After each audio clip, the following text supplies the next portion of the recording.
বিশ্বব্যাপী মার্কিন সহায়তা কর্মসূচি স্থগিতের ব্যাপক প্রভাব পড়ছে পূর্ব ইউরোপ ও আফ্রিকার বিভিন্ন দেশে।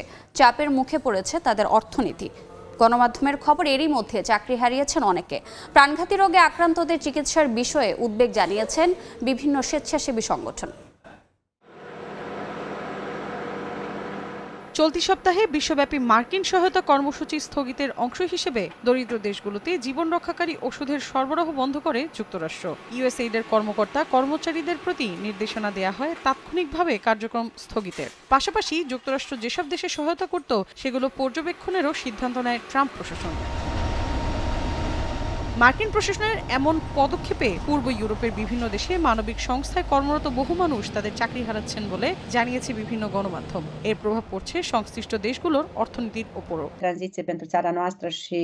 এটি আমাদের দেশের জন্য একটি ক্রান্তিকাল। এই তহবিল দিয়ে মলদোভার অনেক এলাকার উন্নতি হয়েছে। দেশটির উত্তর থেকে দক্ষিণে ভ্রমণ করলে দেখা যাবে ইউরোপীয় বা যুক্তরাষ্ট্রের সহায়তায় অন্তত একটি সংস্কারের রাস্তা রয়েছে। ইউএসএইডের সঙ্গে কাজ করতাম আমরা, যা হঠাৎ করে স্থগিত করা হয়েছে। অবিলম্বে প্রেসিডেন্ট ট্রাম্পের সিদ্ধান্ত কার্যকরের নির্দেশ দেয়া হয়েছে।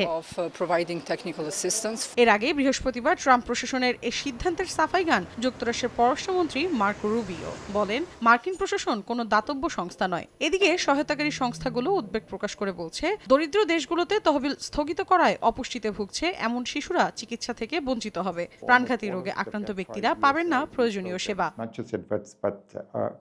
আমার মনে হয় বিষয়টি পরিষ্কার করা উচিত।